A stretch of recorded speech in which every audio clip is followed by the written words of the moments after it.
Good morning, viewers. Welcome to Frankly Speaking with Vibhuti. As always, we talk about specific issues that dominate the news story or something which is not known to people around us. Many a times we are totally ignorant of issues because we just didn't know about it, nobody talks about it. Today, we are going to talk about hunger, the malnutrition, the poverty around the world.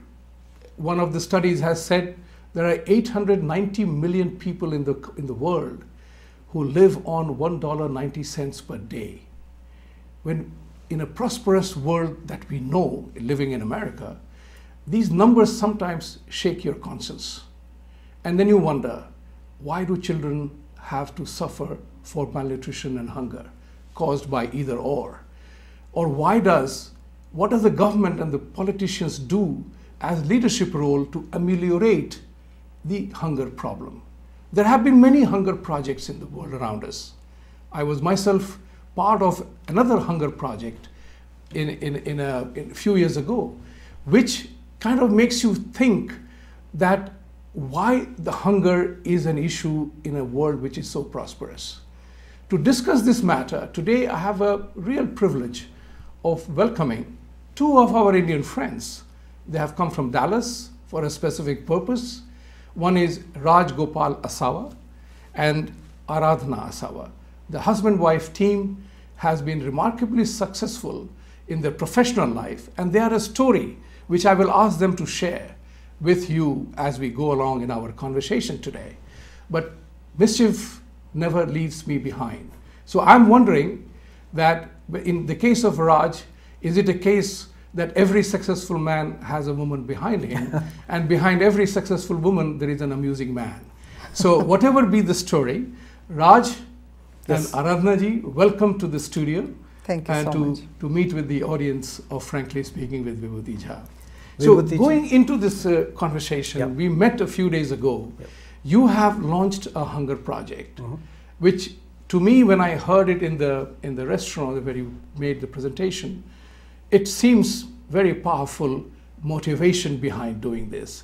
You also shared with us in your launch that in the county that you live in and the town that you are part of is one of the highest income, wealthiest communities in the United States. Right. And you were totally stunned when you heard that in your county, in your town also, there was an element of hunger that people suffered from.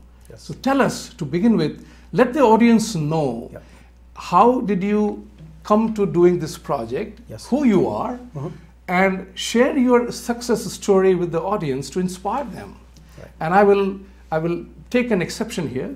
I will not say ladies first, but I want you to start first on this.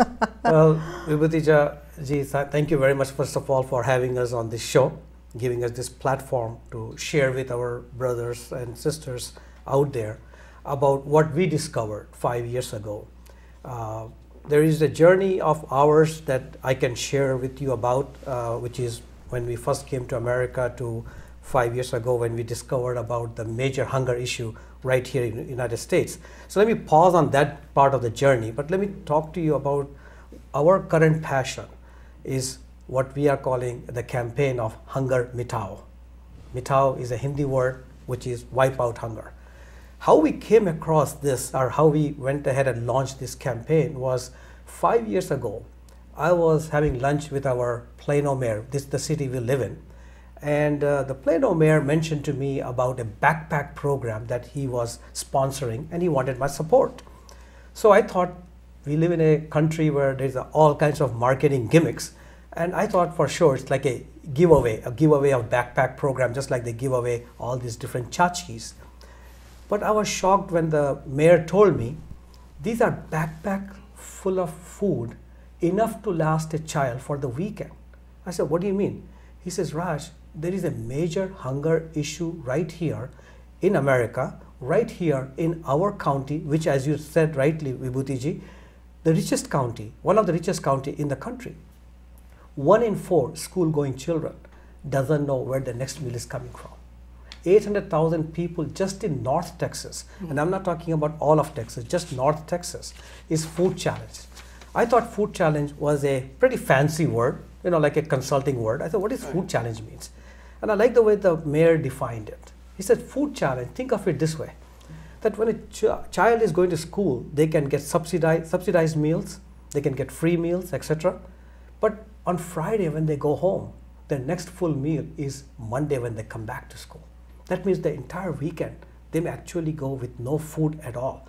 Not even, forget about nutritious food, no food at all. Now, I'll interject here to remove my own shock. Yes, please. When you say that the child comes to school, he gets food because of subsidized programs. Yes. And you mean to say for the weekend, Yeah. they had no family, no parents to support? No, they were just so much in poverty that they did not afford food over the weekend. Now, that's truly shocks me. It is but shocking. then it doesn't bewilder me in the sense that, hey, anything can happen in the world around us. Right. So switching from there to you, he mentioned about school children, benefiting from there. So is the program, Aradhana ji, designed towards creating nutrition plan or a food plan for school-going children, preschool, post-school, after school, for weekends? How does the program function?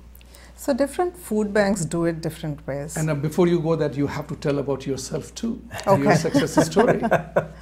So I'm Aradhana Asava. I came to the US in 1982 as Raj's wife, and worked in corporate world for about 20 years. And about 10 years ago, I retired from a company called EDS, which was at that time sold to HP. And that was about the time when I thought, okay, ab maza nahi aa raha hai. There needs to be something more to life than just this. So that's when I retired. And a year or two later, I think Raj retired also. So we started to focus our time on family, travel. Travel was a very large part of our interests, and philanthropy. And philanthropy at that point was for mostly causes in India, because as first generation immigrants, those were causes that we were closest to. We had seen how far a dollar went in India. We saw the really vast needs there. So it just seemed logical. Now, fast forwarding to a few years later, when Raj just mentioned we discovered this issue of hunger in our own neighborhoods, we were bewildered, we were shocked. I mean, we kept saying, no, this can't be true. For the main reason that hunger in America, in a suburb, is very invisible. You don't see the homeless. It's not in your face like it is in India, or maybe occasionally in downtowns, inner city areas. But as we dug deeper, what we found was the face of hunger is no longer, the Depression era pictures of, a malnourished child just sitting with tears in his eyes. No, the face of hunger is all of ours today. We have colleagues, we may have neighbors, our children go to school with kids who look just like them, but are hungry. So, and there are a lot of underlying reasons for that, but at a basic level, that to us was just unacceptable. So the question you asked about, are they putting together nutrition programs? They're trying to address it any way they can. So the food bank that we started to work with, which is the North Texas Food Bank, they have this backpack program where every weekend for the children who have been identified in the counties that the food bank serves, backpacks are sent to the schools and they're discreetly put in the lockers of these children who need food assistance. So, and the food that is in there, it's all peel and eat, very child friendly, because the more you hear about it, the more it raises the hairs on the back of your neck. We don't know what the situation is at home. Are the parents home? Is it a complete family? Are the parents working? Is the single mom out working while the children are alone at home? And if they are alone at home, who's going to help them cook something. So everything that's in the backpack is peel and eat. That's very fascinating. So now, that day we came to know of the statistics. Right. There are about 40 to 46 million people Across US. across USA. That's right.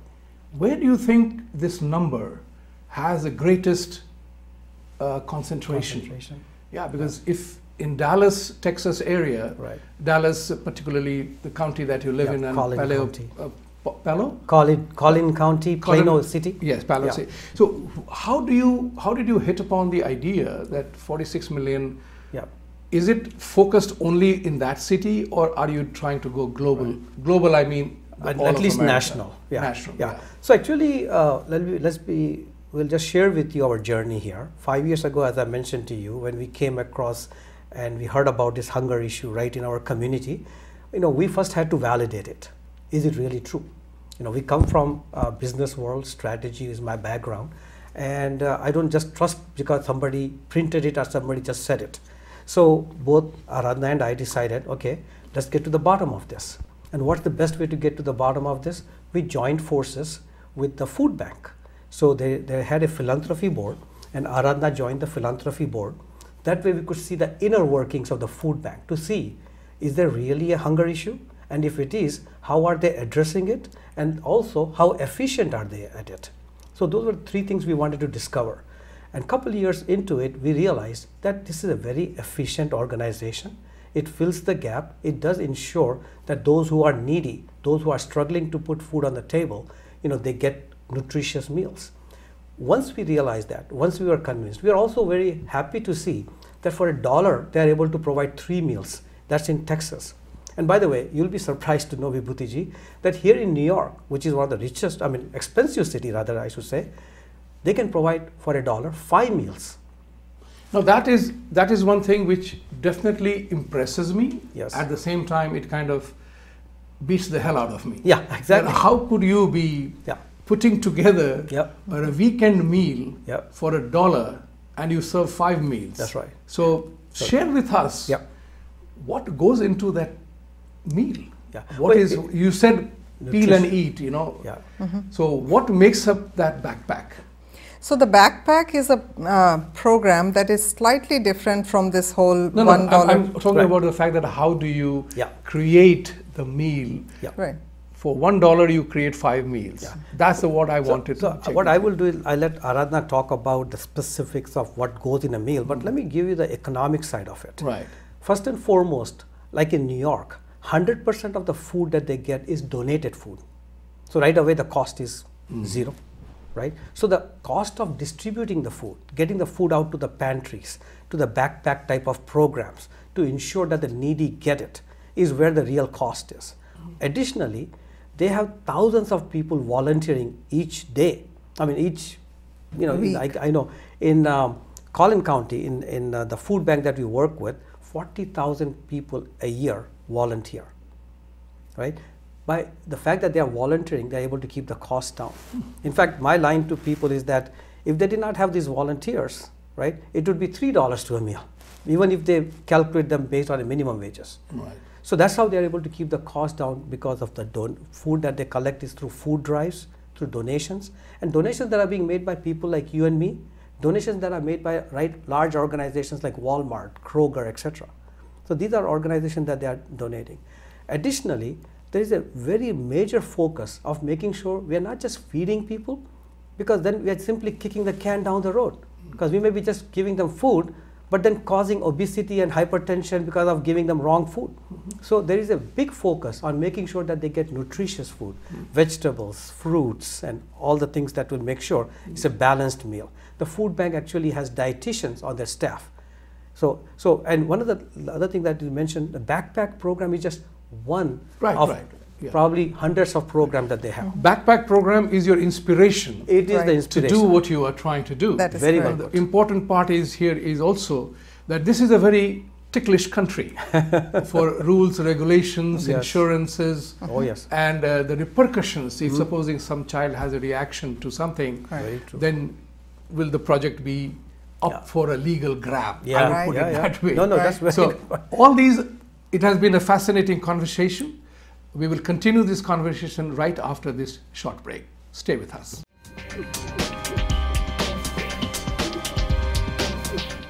Welcome back. As we were talking about the issues that go into a hunger project or any project in the country, wherein, what you call, there is a risk, liability, insurance, and what have you. This is a remarkably litigious country. So asking about that part of it, how does a child become protected against potential tragedy, and how do you protect yourselves against a potential tragedy, because things happen, things go out of control. So for the intent of the viewers and future volunteers, how do they protect themselves in this litigious society? May I respond to that? Okay. So let's briefly talk about the whole food bank system. Correct. It's a network. The food bank is, think of it as a wholesale merchant, wholesale business. So it's doing the logistics, it's sourcing food, it's collecting food, and then it moves it out to what is called the pantries or partner agencies. Those are the, call them the retail outlets. That's where people who are hungry come to receive food. Everything we are talking about is non-perishable, uncooked food, right? So imagine this, bags of groceries are sent to the pantries, and pantries get a chance to order this because they know their contingency well, right? So they know they are serving, let's say, 1,000 people. So they place an order with the food bank, and the food bank moves that food to them. Anybody who is hungry comes to the pantry to receive that food. So most of the cooking is done at home by the people who have received the food. So it's not cooked product that's given to people and suddenly we are wondering, what if somebody is allergic to something. People get, most of the time, an option to select what food they are taking. In the backpack program, in North Texas Food Bank, the food that is distributed through the backpack program is not donated food. It is bought by the food bank. Specifically because they don't want companies to lobby around what gets placed in the backpack. They follow a nutritional guideline and they go and source that product, and that's how it's sent out. So, that's how the Good Samaritan law also protects the food banks and the pantries around allergies, etc. Right? So I believe that's how the food banks kind of protect themselves. That's brilliant. Yeah. Now, in the world around us, there is good and evil operating at all time. Today we have an example of two people who are embarking on a good venture, good goal, good ambition to help the hunger project or hungry people. Now, the question again comes about is that it still bothers my mind that there could be 46 million people in this country who go hungry, and the children have no food to have over the weekend. It kind of mind boggles you. So share with us, how did you embark upon, what brought you to New York, and how do you want to make it global, and how can the Indian community participate in this? Right. Because it is a total voluntary thing. Yes. You say it is $1 creates 5 meals. Yes. Rather significant. So it is not that somebody has to make a heavy investment. Yes. Is there a tax deduction element to this? No, because everybody wants to say whether it is a 501c9. So if I give contribution, I have a tax deduction. Yes. So share with us some of the finer details of this entire ambition. Great. And what would you want the viewers, and viewers like this can spread the word that it feeds hungry people, and that is something which we Indians are known for our good work. Yes. I mean, I know one thing for sure, that as a senator once told me, we love you Indians as immigrants because you are educated, you are hardworking, you are higher median income, you have family values, you take care of your children, you are least problematic from the legal or law point of view, social nuisance, and you ask for nothing. That's right. So let's talk about that. How do we make a mark that just as Chinese are known as Kung Fu guys, Indians are known as feeding the hungry? There you go. What can we do about that? Well, I think you have taken many of the words that I was going to say, Vibhuti ji, but which is fine. I think this is good because you're right. As immigrants from India, we have made a very positive impact in this country on the professional ranks. You know, we are CEOs of the largest companies in this country. We are spelling bee. Our children are spelling bee champions. We are law-abiding citizens, etc. But I'll kind of go back to where I was talking about our Hunger Mitao journey. So when Aradhana went through that philanthropy council and we were convinced that hunger truly is an issue, and when you mentioned about the 45 million people across America who are hungry, you know, it does bring up a question, how could that be possible? Well, think about it, friends. You know, costs are increasing, paychecks are shrinking, right? It takes people multiple jobs to make ends meet. Rents are going through the roof, right? And people are getting laid off as efficiencies are brought into the organization, right? So all of these are adding up to people who are living paycheck to paycheck, right? So when situations like this happen, and when people have to make a decision between mortgage, medicine, and food, typically food is the one that suffers because they have to make sure that they pay bill or they're kicked out of the house. So when we saw this hunger issue and we said, okay, what can we do about it? Initial reaction, both Aradhana and I decided to write a check, which we did. But we said the check will be a one and done deal, but that's not going to really help in the long run. If we now as retired individuals want to give back to the society, to the community, what can we do that is more lasting, more impacting? So we talked to a few friends of ours of Indian American background, and we said we are thinking about launching what we are calling an Indian American Council. But the beauty of this Indian American Council is that it is not a 501c3. It's a 100% volunteer effort. It's a movement. It's a wave. No titles, no positions. One of the things that we have seen, and we all have experienced, especially in communities, ethnic communities, there's more bureaucracy in non-profit sometimes than in the for-profit side of it. So we said, let's kind of keep the bureaucracy out. Let's be cause-focused.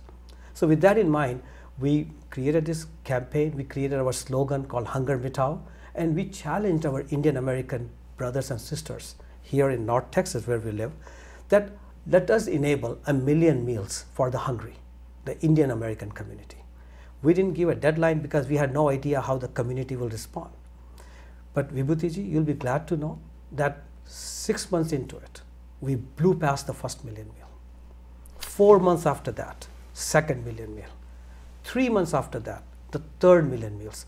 In fact, on your show, if I may, I'd like to just share with you some fantastic news I received just before coming into the studio. We have now, as an Indian American community in America, enabled 5 million meals. Well, that's truly awesome. I mean, the fact that the Indian American Council, through which the Indians are participating voluntarily. Exactly. This is a pretty awesome achievement. And I'm not trying to patronize you, but I definitely want to compliment a massive effort that you have made in this. And this is something, a prototype can be done in India, for all that you know. Totally. Because we sitting here, of course, we can't do so much for the country, but there are a lot of voluntary organizations, NGOs who are operating in India to do education and varieties of things about which we know all that very well. Indeed. But brings about another question that you had earlier said, that people have to meet with the rising costs of mortgage, health insurance, otherwise they are totally decimated. It is. So food becomes, all right, we can compromise on that. That's right. So the other part is that it's again related to income scenario. As a student of economics, I know that if you want to hit poverty, you have to either bring about good employment, you have income generation, and then it creates a circular motion of money and the things around us. Totally. So the question here is again, how does this particular society, which is amongst the top 10, top 15 in per capita income, resources, prosperity, stock market is booming. There is a group that suffers. So it is, to what extent would you consider that these issues are also related to the economy that we are? I'm specifically asking this question because now there is a interesting drift happening about democratic socialism. Yes. And that throws up a challenge because people like us we left democratic socialism back in India and we prospered here. Yes. Because this country welcomes people to make an economic well-being for themselves. Nobody comes to America to remain poor. No, no doubt, exactly. They all come here to improve their economic lot. Exactly. So how does the political economy play a role in this particular element to remove? So I'm also asking this because, as you said in the beginning, that you are skeptical sometimes when somebody said that. You did your own research. Exactly. And you figured out that that's true. Right. I don't want hunger mitao to end up like Garibi Hatao of many years ago in India. Sure. So it is more than a political slogan, it is an actionable plan. Exactly. Right. So share with us your thought on how this economy, because we are all successful people, we have taken advantage of corporate life, how does this economy create a scenario that that also can happen? Right. You know, Vibhuti ji, I wish I knew the answer, and then I would probably win the next Nobel Prize. But I will give you my views. Yes. Right?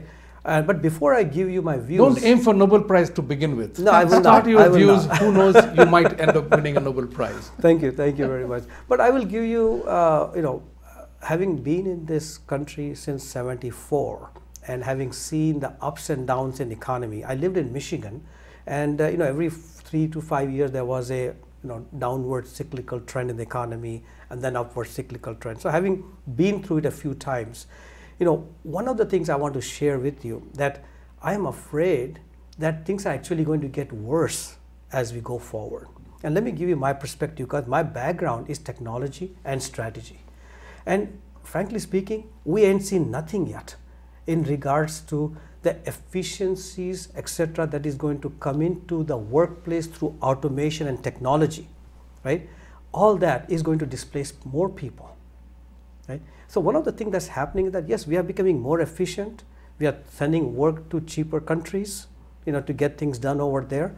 And so over here in this country, you know, we are clearly seeing the need for manual or people resources is going down. As such, wages are beginning to go down, right? So as artificial intelligence, as robotic process automation, as they become part of our value chain across different industries, we'll find more displaced people. So this problem is going to actually increase. Now going back to what can we do as a society, my 2 cents in that is that, growing up in India, there were 3 words we were taught: roti, kapda, or makan. I mean, these are basic necessity of a human being, right? I do not know what is the right word. Is it democratic, socialism, or is it socialism, etc.? I don't want to get caught in that trap of saying the wrong word and getting myself in trouble. But I do believe as human being, we owe it to ensure that every fellow human being across the world is equipped with basic, clean food, nutritious meals, right? A roof over their head, and clothing. These are few things that any government, any society should ensure that is somehow provided, enabled, right? Now, will our capitalistic society in this part of the world ever move in that direction? I'm not sure. But if we do not, and if 46 million people turn out to be 100 million people who are now food challenged, there will be, unfortunately, a mutiny, a resistance. Those are some of the things that the social and political implications are very obvious. Exactly. One of the things, as like you said, you are technology and strategy. I'm economics and strategy, a part of the whole process. And one of the things which is very important to know is population pressure is creating the maximum number of displacement in every part of the world. And it is people, when they say that in another 10 years we will reach from current 7 billion people to 10 billion, that's not a good news. That's a scary news, right, considering the fact that we are displacing arable lands, we are displacing the natural resources. So to what extent we will switch into synthetic food? Because that particular thought comes to my mind is a part of technology evolution itself, that when men and women go into space, they are there for 15 days. They are not having hot hamburgers and cold milkshakes. They are relying upon nutrients. That's right. And I remember my father was an economist, and he gave the government of India a paper when India had a lot of food crisis. He said, if we Indians changed our eating habits, India's food crisis will be over. Right. So to what extent and what will you, in your privileged position as an affluent, successful, well-connected with the politicians to be, and politicians, what can we tell them what they need to do today to have an impact tomorrow? So that we don't have 100 million hungry people, and there, of course, there will be a revolt. I'm 100% sure that if you look at the history of the world, all the revolutions that have happened, it has happened because there was hunger. Yes. And everything related to hunger. Right. Your thought, Aradhana ji. I hope I'm not catching you. You're not caught and bold, to use the cricket analogy. No, but you have a thought because you are a mother, you are a Yeah. lady, you understand this as well as anybody else. So the empathetic side of me says, you know, government will do what it needs to do, or maybe somehow we need to move government to do what it needs to do, but there is also a responsibility that lies with society. And that's where we think we are doing our work, right? We need to get engaged. And as Indian Americans living in America, our compassion should not just be for causes in India. This is where we are living. This is the community that has given us so much. We need to return back to the community. I mean, free and simple, that's the thought that comes to mind. Like Raj says, you know, this is our children's Janma Bhumi. It's our Karma Bhumi. And as we have ties to our Janma Bhumi, our children have ties to this Bhumi as their Janma Bhumi. And we need to help them integrate better. Indians have done wonderfully well at all, you know, kind of segments of life. I think we can do better in active civic engagement, right? So that is what we are trying to create. We are creating a movement of live here, give here, right? Yep. And I think that's important. People here, the mainstream community needs to see us immigrants as having invested in this land that we call home. And I would like to build on what Aradhana just mentioned. You know, as she mentioned, the focus being on United States right now. You know, Vibhuti ji, you and I both being strategy students, you know that a strategy, one of the first step is to put scope around what is it that you're creating strategy for. World was too big a problem for the two of us to even ponder, let alone solve. But we realized that we live in America, our children are born and raised here, and this is their home. So we figured, okay, if we can start, and we started actually with our own county, with our own city. But this model resonated so well with the Indian American community. Right now we have thousands of people across North Texas who come regularly, wanting to volunteer, wanting to do food drive, wanting to donate, etc. So we feel that, you know, at the end of the day, if this thing can be replicated across the country with other Indian American community pockets.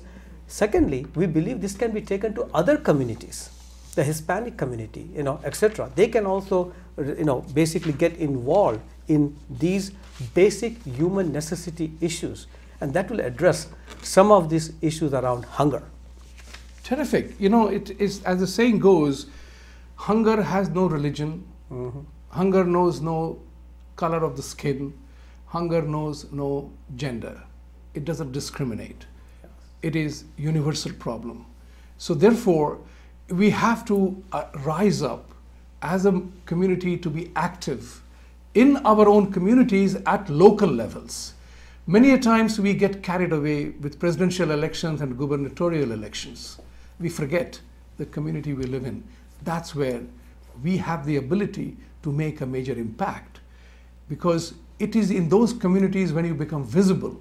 In presidential elections and gubernatorial elections, we are not so visible, because we are total 3.2 million Indians living in this country, of which perhaps more than 30% are not eligible to vote yet, age-wise or otherwise. So the point which I'm trying to make is get involved in the communities and get active. That's where people will see, and we earn our laurel that we are giving back to the community. Yeah. We'll take a short break, and when we return, I would like to pick their brains, both Raj and Aradhana's, about the economic model that must prevent 40 million to become 100 million. Mm-hmm. That's a disaster. Stay tuned. We'll be right back.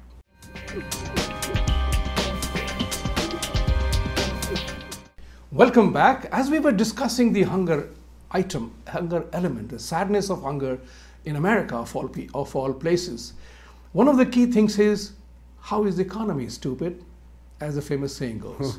Because everything is related to low income, job insecurity, and rising costs.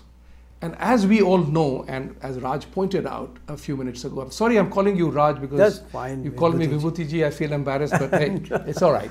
So as Raj was mentioning, that we haven't seen the worst yet of unemployment because technology is going to replace people. It's already replacing.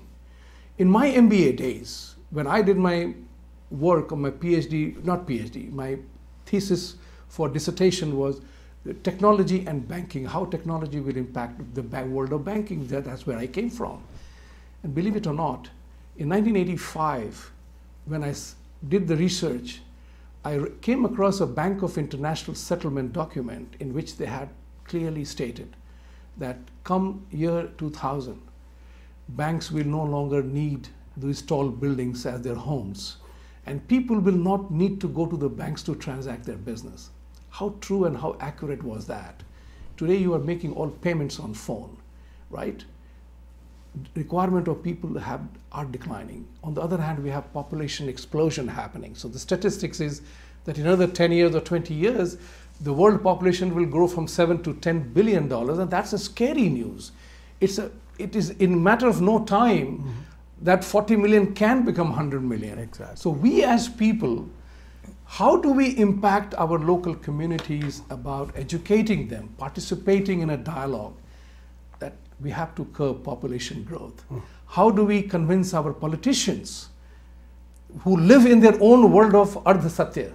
Right? It's a deep word, but translated for English speaking only people is half truth. Right. They believe in their own Ardha Satya. Yeah. How do we convince them? Because this dialogue has to be on many levels, yes, not on one. That's right. So let me first address the point you mentioned about 45 to 46 million people today who are food challenged, right? Who do not know where the next meal is coming from. And that number potentially increasing to 100 million if all these efficiency the technology bring in will displace them. How do we take care of them? I really believe both Aradhana and I, rather than figuring out how can we change the political mindset or what is the best way to govern people or right kind of government, rather than worrying about all of that right now, we felt how do we ensure that no one goes hungry? That was our mission. And we believe after about 15-16 months of launch of the Indian American Council, the Hunger Mitao program, we believe we have the answer. And the answer is community engagement. Community needs to get involved. In the telecom world, we call it the last mile. The government could have food stamp program, right? There are people out there who could be donating, food banks could be operating, but unless the community gets involved and takes it on that, hey, nobody in my community, in my neighborhood will go hungry. And for that, if I have to volunteer a couple hours a week or a couple hours a month, if I have to take a couple cans from a pantry and donate, if I have some amount of money, maybe $5, I can give up one Starbucks coffee or one meal a month, going out and maybe donate that $100, I can actually enable thousands of meals for the underprivileged, for the food challenge. So we believe that the point that you mentioned from the economics point of view and from the right government point of view, it is a big issue, and it is one that can probably take a much larger time for us to have a discussion and probably a varied viewpoints. But we said we have to remain focused on one issue, and that is hunger, and how do we ensure that the number 46 million actually goes down as community gets involved. So while technology may displace more people, if community engagement gets stronger and stronger, we will be able to overcome the increase in people who are food challenged because of the compassion of the community. We are already seeing that. It's hard to imagine. People used to say, well, the Indian community, they are not necessarily a giving community. And I want to tell people on the air, there is not more generous and giving community than the Indian community. We are smart people, we are analytical people, we know the value of dollar. Our dollar is hard earned. When we came to this country, we know what it takes to earn a dollar. So imparting that dollar, giving that dollar, we just don't give it away. We want to make sure it is going to the right cause, right? So once we are convinced that this is actually addressing the hunger issue, once they are convinced that a dollar does provide 3 meals and takes care of a hungry person, you'll be amazed how people are coming out of the woodworks to make sure that, hey, how can I help? Coming back to that same thing, because again, one of the impending problems that happens in India is exploding population. Right. I call it India's every single problem is a population problem. Everything is a 1.2 billion problem. Yeah. Anything you want to do, it is 1.2 billion problem. So that's why in India nothing gets implemented easily. You talked about efficiency of technology. Now there comes a very important word in our strategy work. We say there was a time when technology brought in efficiency in the means of production, right, yeah, or the processes. Now we have to also be careful about the effectiveness of technology. Right. So this little instrument, I'm told, is more powerful than the computer system that sent people in space. Yeah. Yes, yes. I'm perhaps using less than 1% of its stated capacity. Right. Why am I using this? Yeah. 99% is wasted. From that point of view, how would you address or educate people? I would say that sometimes things have to run concurrently. Yes. And I would say that the world goal, world political leadership goal, social goal has to be, no, we will not let the population grow 10 billion. We will let it go to 8 billion. Because if that doesn't happen, we are probably addressing the scenario here. Right. So what, if any, thought that comes to your mind that we can bring about an education in communities that is the tax credit for 7 children will not apply beyond 2. Right. Right. Something like that we have to do in a very strong way, where just as illness has no religion, likewise the pressure on the earth doesn't have to have a religious undertones to it. Yeah. So just like you said, there have to be many parallel tracks, right? One thing I'd like to bring up is Collin County, where we live in Texas, is the fastest growing community. Boeing Global Services came in, Toyota came in. I mean, all the corporates are flocking there. And we are seeing this massive boom, right? Should be all good, but we are also seeing these numbers of hungry people going up. Public transportation is an issue. So while there's a lot of job creation, how are people getting from downtown to Collin County? So, that becomes an issue. So governments need to now focus on how do we create public transportation in places where perhaps there was no need before, right? But now there is. All of this movement of people is putting a strain on schools. So how do we increase capacity there? Did you know, I was amazed when I found this out, 40% of the food in America gets wasted. Nice. Yeah. So it's backwards. Yeah. I mean, we've got so much hunger and we've got so much surplus food. We need to get more efficient in distribution of resources. Right. So whatever the reason is, whether it's lobbyists about, hey, tomatoes can't go below this much a pound, we need to kind of rethink all of that. Are we happier wasting those resources, or can we plow it back into the community? Right. So, and I think that there are 2 points here. I think your specific point about the population and the strain that population is putting on the limited resources we have on this planet. I think that's a very, very good point, and I think it's a very bold question, Vibhuti ji, that you are asking. And I do believe governments around the world, right, need to start addressing that, because it is not something that we can keep kicking the can, think, okay, my country is fine, I'm not going to worry about the other country. It's like the environmental issue, right? And at the end of the day, we'll all end up breathing the same air, right? So population is something that it is at that point, before it's too late, the best minds in this world have to come together and figure out what are the right mechanism through which, whether it is incentive, whether it's a carrot or a stick, but somewhere we have to have a reality check.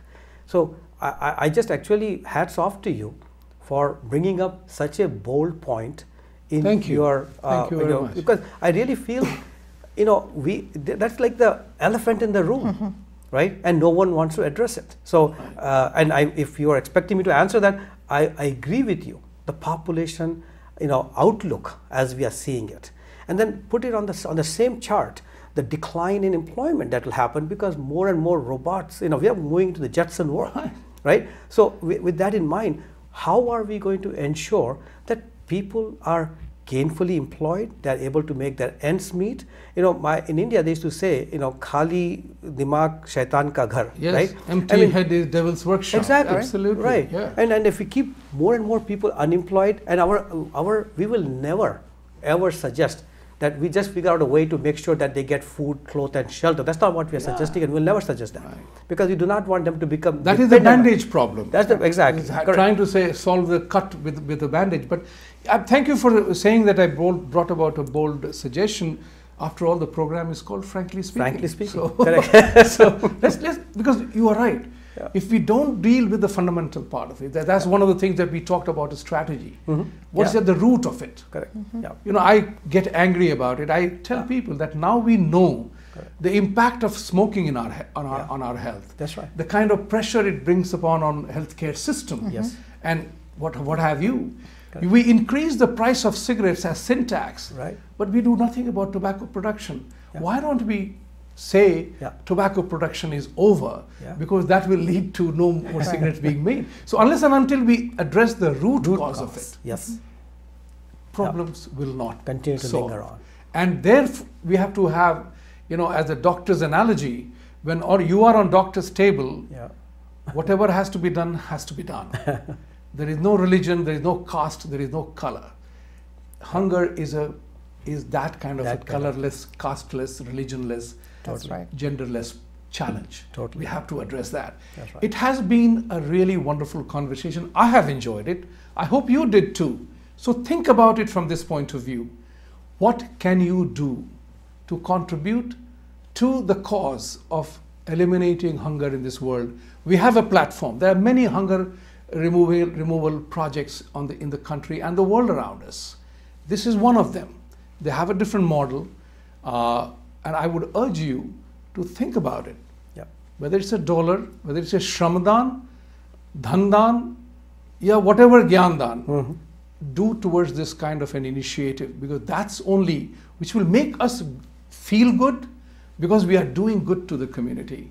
Thank you very much for Aradhana ji and Raji for coming here today. And we will have many more conversations on issues that are key to Indian Americans going forward. And you are welcome again. Thank you so much. Vibhuti ji, thank you very much. I'd like to just close by just saying that 2 words that 2 of us believe in, and we want all the listeners of your program to also go out and do a search on Hunger Mitao. Together, friends, we can do it. So please join us in this campaign of wiping out hunger. Let's start with America. We can take it to all over the world. Thank you for joining us today. Have a wonderful weekend, and catch up with you next week with another interesting topic to talk about. Bye.